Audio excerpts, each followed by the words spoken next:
Son las 6 de la mañana de este viernes 4 de marzo de 2016, esta es la hora de la verdad, y estos son temas y asuntos que trataremos en la grata compañía de ustedes durante las próximas horas.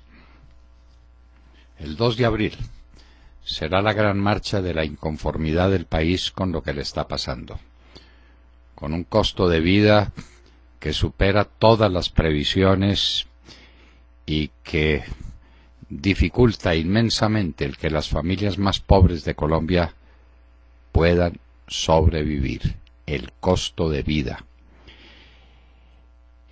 Los gravísimos problemas de corrupción que afectan el país. Cafesalud se suma a todos los escándalos. A este país se lo robaron. ¿Dónde está mi plata del petróleo? ¿Dónde está la mayor bonanza que le llegó a Colombia en toda su historia? Y no hay un peso, ni una obra, ni hay nada. Las persecuciones políticas, la inseguridad rampante en toda la nación, una nación extorsionada de arriba a abajo. Las extorsiones forman parte de la canasta familiar de los colombianos. 1000 razones para marchar el 2 de abril. El espectro del racionamiento acecha a Colombia. ¿Y nuestro gas? Hablaremos con Iván Duque, senador del Centro Democrático. ¿Vamos directo a un racionamiento? Estamos dependiendo de la energía que nos manda el Ecuador y de un gas que supuestamente nos va a pagar Nicolás Maduro, después de que le hemos mandado 5.000 millones de dólares en gas. Le estamos rogando que nos lo devuelva. Las repugnantes actuaciones de la Fiscalía en el caso de Santiago Uribe. Esto cada cosa es peor.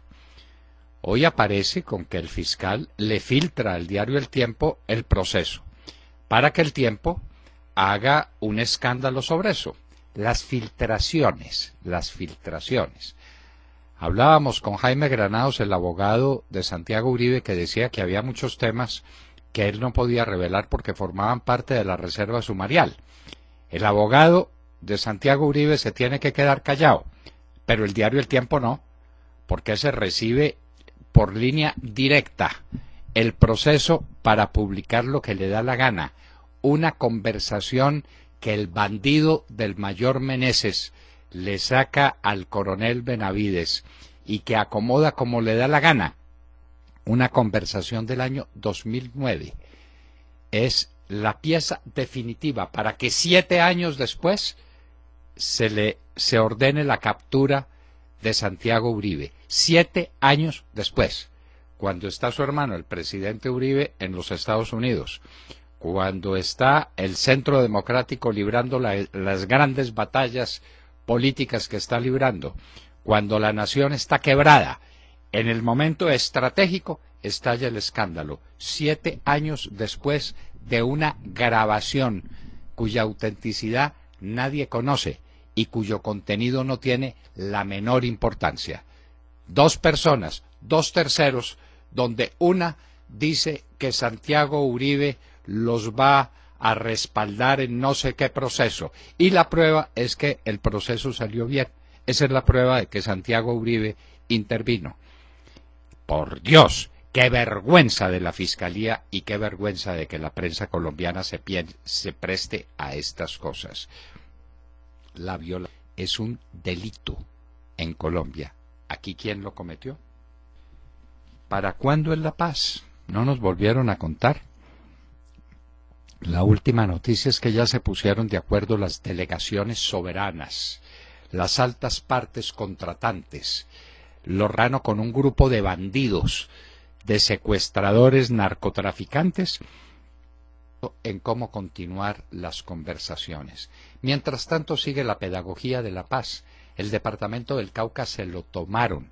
Buenos Aires, el amargo recuerdo que tenemos sobre Buenos Aires.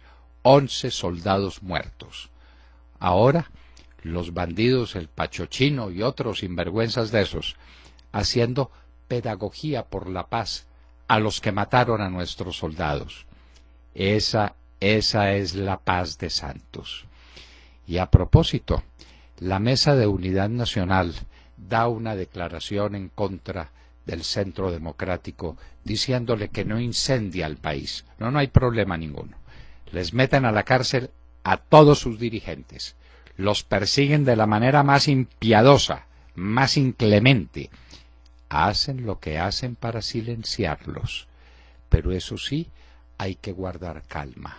No ir a decir nada en contra de Juanpa, de un gobierno corrupto, ineficaz, con unas actuaciones sencillamente miserables.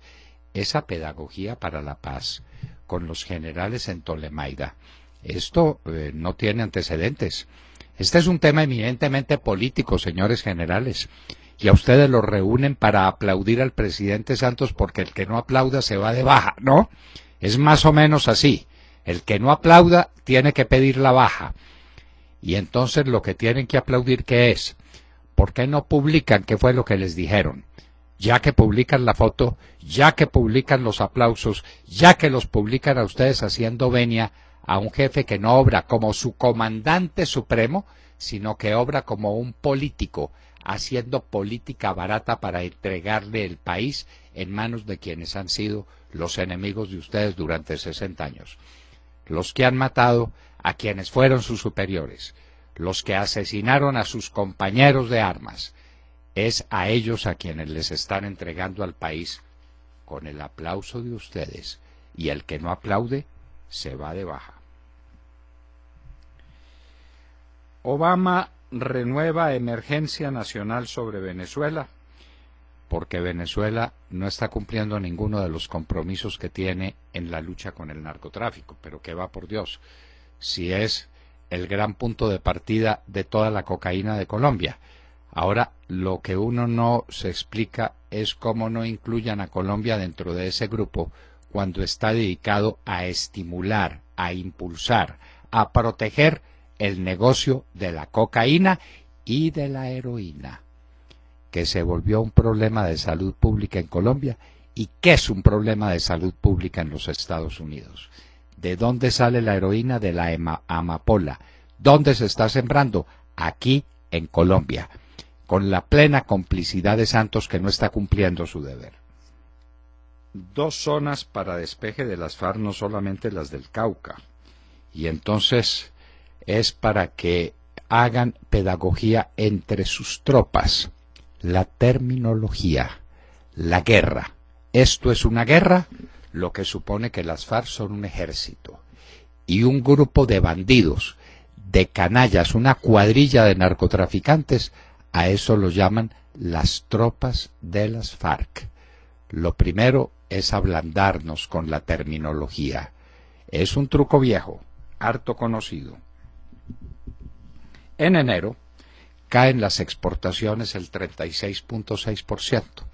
Estos son los temas que hay que tapar, tapar y tapar. Entonces, Santiago Uribe es muy a propósito para eso, porque lo primero es darle de comer a la gente el pasto de los sensacionalismos y del morbo, para que se olvide de los grandes problemas. Las exportaciones caen el 36.6%. El petróleo, ¿sí? Y la caída de las exportaciones manufactureras, sí. Y la caída de los productos agropecuarios, de las exportaciones, todo cae en Colombia. Esta economía se desvencijó en manos de Juanpa y de su séquito. La ETB, pérdidas por 74.000 millones de pesos en 2 años. Y entonces, ¿en qué quedó la gestión de Saúl Catán? ¿Esto cómo es? ¿No es que la ETB venía divinamente? Apostándole a un tema bien complicado, a la telefonía fija. Ahí es donde está el gran baluarte de la ETB, y la telefonía fija se está acabando en Colombia y quizás en el mundo, pero en Colombia dramáticamente. Y la ETB jugó todas sus cartas a eso, y a una televisión que no prende, y a unas fibras ópticas que finalmente nadie sabe para qué sirvieron. La ETB perdiendo 74.000 millones de pesos en 2 años, no habrá dividendos para los accionistas. Recuerden que hay muchos accionistas privados en la ETB, como muchísimos accionistas privados en Ecopetrol, a los que se los robaron la plática, los dejaron en la calle. Este año no habrá dividendos y sus acciones, esas, no valen nada. El golpe de Estado en una Venezuela sin horizonte. Lo decíamos ayer, lo repetimos hoy. El Tribunal Supremo de Venezuela, la justicia, oponiéndose a lo que hace una Asamblea Nacional elegida con el voto de la inmensa mayoría de los venezolanos. El 75% de la Asamblea Nacional no puede tomar decisiones porque lo bloquea un tribunal elegido por la Asamblea Nacional que se iba en el último día en que se iba esa Asamblea Nacional. Un golpe de Estado más repugnante, pero no se protesta. ¿Cómo va a protestar, Juanpa? ¿Cómo van a protestar los otros países de América Latina ante estos ultrajes evidentes a los más elementales principios de una democracia? La venta de las acciones de Isagen por parte de los minoritarios. En Medellín, el Consejo rechaza esa venta. En Bogotá, está empantanada, se hacen los estudios.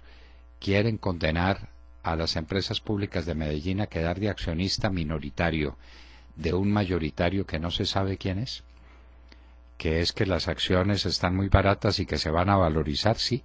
Venda usted después una acción minoritaria que no tiene derecho ni siquiera a un puestico en la junta directiva. Véndalo. No aprovechen esta oportunidad y ese daño patrimonial correrá por cuenta de los concejales que tomaron esa decisión, porque a todas luces es una decisión equivocada. ¿Y qué va a pasar en Bogotá con las acciones que tiene la EB en Isagen? Arremetida de los republicanos contra Trump. Mitt Romney, que fue el candidato a la presidencia por los republicanos derrotado por Obama, le está diciendo cosas durísimas a Donald Trump. Lo mismo, en la misma tónica salieron Ted Cruz y Marco Rubio. Violentos ataques contra Trump. Es todo o nada. Se va a quedar con el entable republicano un hombre que ni siquiera es republicano porque no es nada, a un payaso que está alimentando bajas pasiones de los norteamericanos. La política en los Estados Unidos. En Indonesia, supimos de un gran maremoto y de un tsunami que se venía y tenían, recuerden ustedes, la tragedia que había pasado en Indonesia hace unos años. Habían puesto unas boyas especiales para detectar estos movimientos. Fallaron todas las boyas. Parecerían contratadas aquí en Colombia. No sirvieron para nada. Corea del Norte, en respuesta a las sanciones que le impuso el Consejo de Seguridad de la ONU, resolvió mandar más misiles, más arrogancia y declarar que todo su arsenal nuclear queda listo y a disposición de una orden de Kim Jong-un. La supervivencia del mundo estará en manos de un locato como ese. Y hoy en la historia, hoy sí recordaremos lo que fue el Tratado de Paz de Brest-Litovsk, que no es un tratado de paz, sino un acta de rendición de los ejércitos rusos frente a los ejércitos de las potencias centrales, es decir, de Alemania, en la Primera Guerra Mundial. De todo esto y de mucho más hablaremos con ustedes en las próximas horas, en la hora de la verdad. Buenos días a todos, un saludo muy especial también para los que nos escuchan desde los llanos, que son muchos, le quiero decir. Tierra hermosa, como dice esa canción. Bueno, les quiero contar que hay alta tensión entre el gobierno y el principal partido de oposición, Centro Democrático. En realidad ese ha sido el estado permanente, ¿no? Alta tensión, pero se ha agudizado en los últimos días a los ataques vulgares de varios ministros de gobierno de Álvaro Uribe, que hay sectores que se han dedicado a desprestigiar a la justicia, como si esta institución, que marca los niveles de desprestigio más altos entre todas las instituciones en Colombia, necesitara algún empujón, ¿no? Dijo el presidente que no hay ninguna persecución a ningún partido político y que el gobierno no instiga a la justicia, ya que en Colombia hay separación de poderes real. Acusó a quienes cuestionan la justicia de minar las instituciones y de difundir mentiras. En definitiva, el presidente Juan Manuel Santos no solo no cuestionó el comportamiento barriobajero de sus ministros, insultando a la oposición vía Twitter, sino que se metió en la pelea. Por otro lado, el Centro Democrático, que representa las ideas del expresidente Álvaro Uribe y tiene a un gran porcentaje de sus miembros perseguidos y detenidos por la justicia colombiana, salió contundentemente a insistir en la persecución que sufren desde hace tiempo. La persecución, así se coordine desde clubs y palacios, no deja de ser persecución. Son múltiples las pruebas e indicios que terceros países y cortes internacionales conocen sobre la perversa sincronización del Ejecutivo y la rama judicial en contra de quienes, por el simple hecho de defender las banderas y las tesis del expresidente Álvaro Uribe, han sido sometidos a crueles, inhumanos juicios políticos en Colombia, dice el comunicado del Centro Democrático, y finaliza el comunicado diciendo esto: se equivocan quienes creen que en Colombia habrá paz si mientras indultan y dan elegibilidad a la verdadera subversión y al terrorismo, al mismo tiempo validan el encarcelamiento y el enjuiciamiento de quienes formaron parte del gobierno que debilitó a dicho terrorismo hasta el punto de llevarlos a sentarse a dialogar con el actual gobierno. Pregunto, ¿por qué en lugar de desautorizar y reclamarle a sus ministros, el presidente Juan Manuel Santos entra en la pelea y cuestiona nuevamente a la oposición? Es una pregunta un poco valiosa. Sí, es una pregunta que no tiene respuesta, Montserrat. Y el presidente Santos habla de la imparcialidad del Poder Judicial de Colombia y su lejanía de todo apetito político, como si no supiéramos bien cómo se hacen elegir los candidatos a las Cortes y al Consejo de Estado por el Consejo Superior de la Judicatura. ¿Y quién nombra el Consejo Superior de la Judicatura? El Congreso. El Congreso. De manera que es una rueda sin fin. Política, política, poder judicial, política. Y entonces el pueblo colombiano lo ha entendido, Montserrat. Y por eso, si usted mira las encuestas, va a notar con profundo dolor de patria y con inmensa preocupación democrática que la institución más, ¿cómo será que compite con el desprestigio del Congreso de la República y de los partidos políticos? ¿Cómo será? Para que vengan a hablar de la imparcialidad de la política. Lo de Andrés Felipe Arias, no, eso no fue persecución política. ¿Por qué ni para qué? Lo de Luis Alfredo Ramos, no, es en absoluto persecución política. Lo del famoso hacker, no, eso no es persecución política contra Óscar Iván Zuluaga, contra Luis Alfonso Hoyos, contra David Zuluaga. Los militares que están metidos entre una cárcel pagando delitos que no cometieron jamás, no, eso no es persecución política, no en absoluto. Se trata de la actuación imparcial, limpia y absolutamente transparente de un poder judicial que está manejándose desde hace mucho tiempo con la herramienta primordial de falsos testigos, siempre de bandidos. Esta es una política, un poder judicial que no tiene pruebas de nada, sino testimonios de bandidos. Y uno dijera, no, pero pues es que los bandidos son los que están metidos en la comisión de los delitos, ellos saben. Y las pruebas que obligatoriamente tienen que refrendar un testimonio, ¿dónde están? En ninguna parte. Entonces, para eso acuden al contexto que diseña la señora Natalia Springer, la contratista privilegiada de la Fiscalía General de la Nación, que tiene ese nivel moral. El nivel moral de la Fiscalía, el nivel moral del Poder Judicial colombiano es el de Natalia Springer como contratista. pero no hay que protestar. No, no, no. Déjense meter a la cárcel sin elevar una voz de protesta. Déjense atropellar, pisotear, manejar como nos dé la gana a quienes representan a mucho más de la mitad del pueblo colombiano. El 70 o el 80% del pueblo colombiano, lo dice en las encuestas, está hastiado de esta manera de gobierno. Está repugnado con la corrupción de este gobierno. Está indignado por la manera como el gobierno se comporta en La Habana, por darles impunidad a los salvajes que se convirtieron en sus amigos. Esa es la verdad. De manera que salga Santos a la palestra y los ministros, inclusive algunos que no les queda bien. Uno ver a David Luna mandando mensajes agresivos, si eso no es él. Un hombre conciliador, amable, cumplidor de sus tareas, un hombre esencialmente conciliador, lo ponen pues como diría el mismo Santos, de rufián de esquina. No, eso no está bien, definitivamente no está bien. Vamos a protestar, Montserrat, porque sí hay persecución política e infame contra el presidente Álvaro Uribe Vélez y democrático. William Calderón.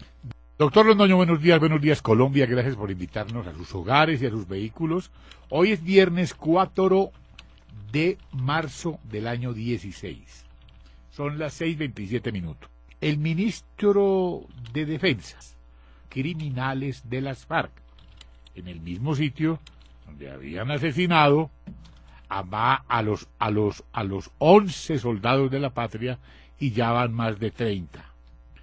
El sargento García, más conocido como el ministro de Defensa, fue enfático al manifestar que en desarrollo de los protocolos la fuerza pública suspenderá operaciones sin que esto implique órdenes de relocalización.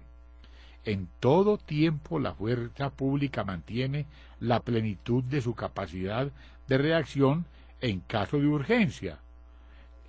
Buenos Aires, William. Sí. William, como lo demostró en Buenos Aires, ¿no? En Buenos Aires. Reaccionaron muy oportunamente cuando estaban masacrando a los 11 soldados de la República. O como en el Conejo, también.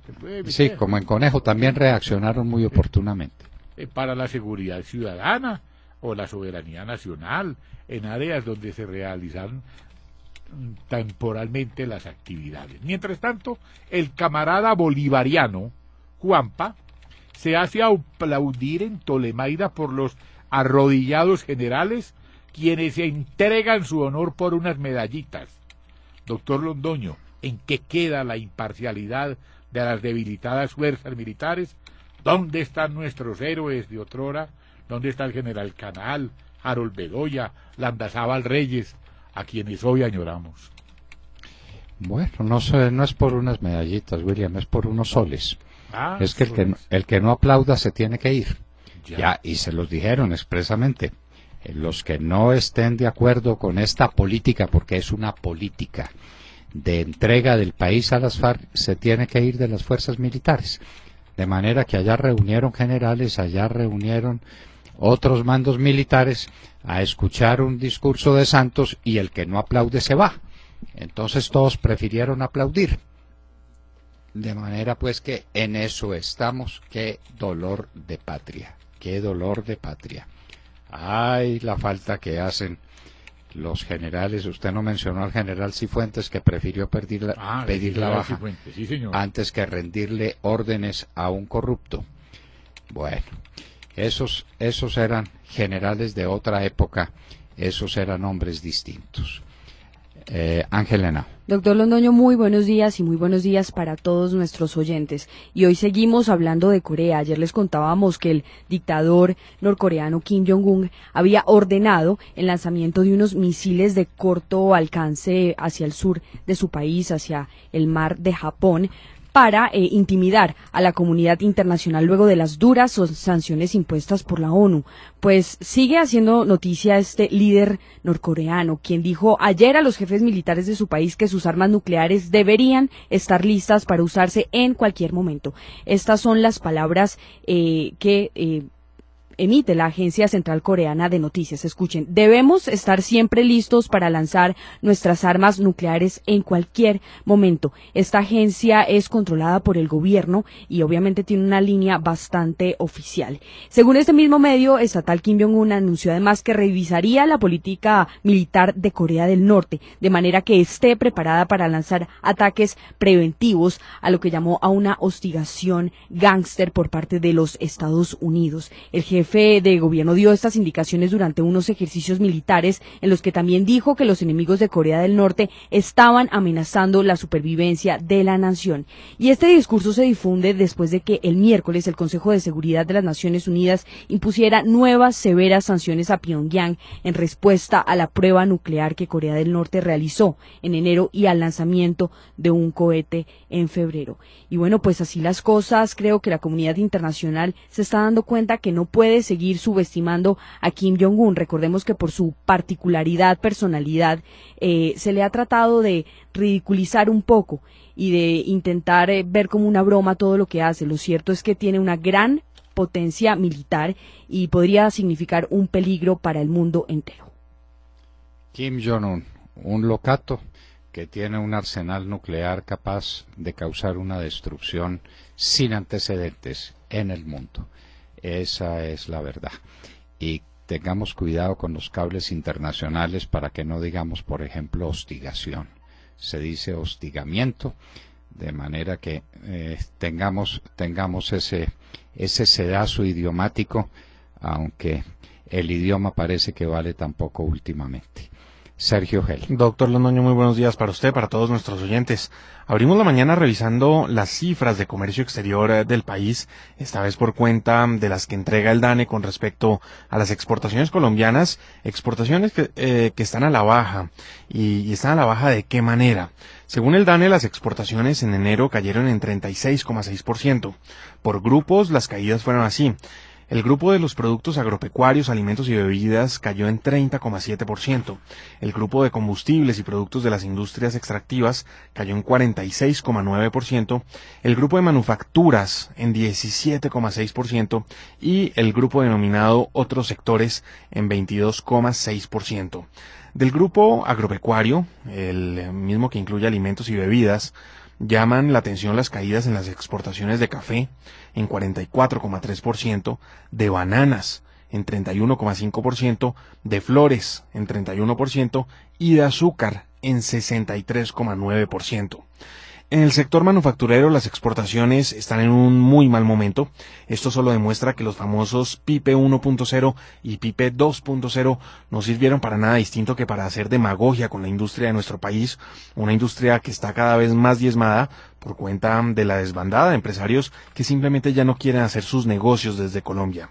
Y bueno, mientras las exportaciones caen y el flujo de dólares por este concepto también se disminuye, tenemos un dólar que cae en su precio, y cae por una sencilla razón, porque el gobierno está trayendo, seguramente, los dólares de la venta de Isagen. Pero por aumento de exportaciones o por inversión extranjera no es que se presenta la caída del precio del dólar. Así amanecemos, doctor Londoño. Exportar o morir era la consigna. Parece que nos tocó morir.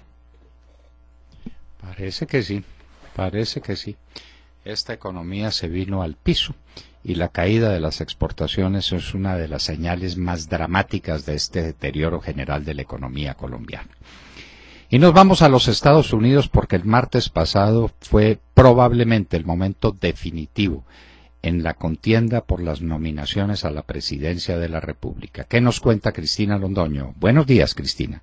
Hola papi, muy buenos días y muy buenos días a todos. Bueno, aquí en Estados Unidos no se habla de otra cosa, sino de lo que ocurrió en el llamado Supermartes, ese día, hace 2 días, de elecciones primarias en varios estados de la Unión Americana.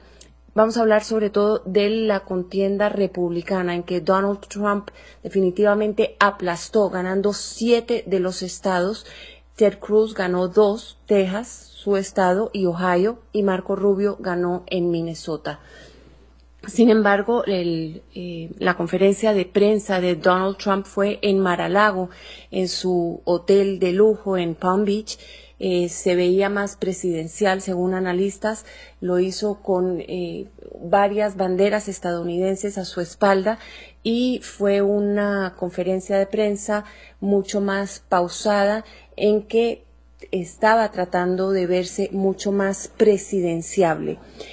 Donald Trump en esa conferencia de prensa resaltó, dijo que él había logrado expandir la base de votantes republicanos y bueno, en cierta manera tuvo razón. En varios estados de los que ganó amplió la cantidad de votantes o superó la cantidad de votantes que se vio en la primaria de 4 años atrás. Por ejemplo, en Virginia se vio una asistencia a las urnas de un 386% más votantes, en Tennessee 154% más, Arkansas 261% más votantes, y Donald Trump está diciendo que él simplemente está motivando más a los republicanos y está llamándole la atención a muchos independientes a que vayan a votar por él. Otro resultado de esta contienda fue que el neurocirujano Ben Carson, que en algún momento estuvo en segundo lugar, decidiera retirarse, y también que Donald Trump hiciera su primer acercamiento a la llamada base del partido. Se sabe que miembros de su campaña llamaron al presidente de la Cámara de Representantes, Paul Ryan, a hablar con él y a tratar de acercarse a la base del partido. Esto mientras sabemos que son muchos los legisladores republicanos que están simplemente negándose a aceptar a Donald Trump como el candidato inevitable del Partido Republicano, y le están pidiendo a Marco Rubio que se mantenga en la contienda, también a Ted Cruz, aunque Ted Cruz no goza de tanta popularidad dentro de los republicanos del llamado establecimiento, los del partido tradicional, como lo tiene Marco Rubio, pero Ted Cruz, hay que decirlo, ha ganado 4 contiendas políticas en las primarias hasta el momento, entonces tiene una ventaja sobre Marco Rubio. Sin embargo, la preocupación ha llegado a tal punto que Mitt Romney, el ex candidato presidencial republicano, llamó a una conferencia de prensa hoy para hablar sobre el estado de la elección del 2016, de esta elección que tiene tan preocupados a tantos republicanos. No se sabe lo que vaya a decir. Según se ha conocido, no se piensa lanzar en este momento a la presidencia, pero ya empiezan a barajarse una cantidad de opciones dentro del Partido Republicano, de líderes del partido que quieren que, por ejemplo, Marco Rubio y Ted Cruz se mantengan en la contienda hasta llegar a la convención sin un candidato único y que se pueda maniobrar de alguna manera para que no sea Donald Trump el nominado. Sin embargo, ya empiezan otros legisladores a apoyarlo y a decir que si él va a ser el candidato, pues el partido tiene que unirse detrás de Donald Trump para derrotar a Hillary Clinton, que dicen que sería mucho más grave que tener al magnate en la Casa Blanca. Por ejemplo, el hombre de negocios, el empresario de los medios de comunicación, dueño de la cadena Fox, Rupert Murdoch, quien ha tenido ya problemas y diferencias con Trump, ha sido uno de los primeros en salir a decir que hay que darle el apoyo. También hasta hace solamente unas semanas, Chris Christie, gobernador de Nueva Jersey, le dio su apoyo a Donald Trump y salió en esta conferencia de prensa parado detrás de Donald Trump dándole su apoyo. Fue ridiculizado por todos los medios sociales, pero bueno, ahí estuvo parado detrás de Donald Trump. Hay que anotar también que varios periódicos de Nueva Jersey salieron a pedirle la renuncia a Chris Christie. Vamos a ver qué pasa hoy con Mitt Romney, con esta conferencia de prensa, y cómo transcurre esta contienda republicana que definitivamente está dando tanto de qué hablar. Del lado demócrata les puedo decir que la victoria de Hillary Clinton fue aplastante contra Bernie Sanders. Él solamente conquistó 2 estados, su estado de Vermont y el estado de Oklahoma. Hillary Clinton, sin embargo, su mayor rival podría ser el FBI, que como sabemos la está investigando por haber utilizado un servidor privado para manejar sus correos electrónicos mientras era secretaria de Estado, para manejar los correos electrónicos oficiales desde un servidor privado en su casa, que mandó instalar en su casa. Ayer se supo que el Departamento de Justicia le está dando inmunidad al empleado del Departamento de Estado que instaló ese servidor para Hillary Clinton, para que pueda testificar libremente en la investigación que se le sigue. Esto podría ser definitivamente la piedra en el zapato de Hillary Clinton, que a no ser por esta investigación, todo parece ser que es ya prácticamente la nominada del Partido Demócrata a la Casa Blanca. Es lo que tengo por el momento, definitivamente noticias importantes, estremecedoras para muchos, pero esto es lo último que hay en la política aquí en los Estados Unidos. Es lo que tengo por el momento. Regreso contigo al estudio, papi, que tengas muy buenos días y muy buenos días a todos. Bueno, esta es una presentación objetiva, seria y muy clara de lo que está pasando en la política norteamericana, que quedaría en manos de Donald Trump y de Hillary Clinton, y muchos dicen de qué palo nos ahorcamos. Si de una señora que utiliza sus servidores privados para manejar asuntos públicos, y de una señora que se ha mostrado manifiestamente incompetente en tantos asuntos de la política internacional como lo hizo Hillary Clinton, o en manos de Donald Trump, pues que es un locato y un hombre que si dice cosas tan horrendas como las que dice, lo peligroso es que las pueda hacer. De manera pues que eso es lo que pasa en la política norteamericana, y en un minuto estaremos con el senador del Centro Democrático Generación del 14, Iván Duque, porque vamos a hablar de temas muy importantes, de unos de esos temas que se están tratando de oscurecer tras la espesa humareda que sale de las acusaciones de Santos contra el Centro Democrático y contra el presidente Uribe en particular, mientras el país está de espaldas a su realidad, la dramática realidad de una crisis energética que se nos vino encima. En un minuto estaremos con el senador Iván Duque.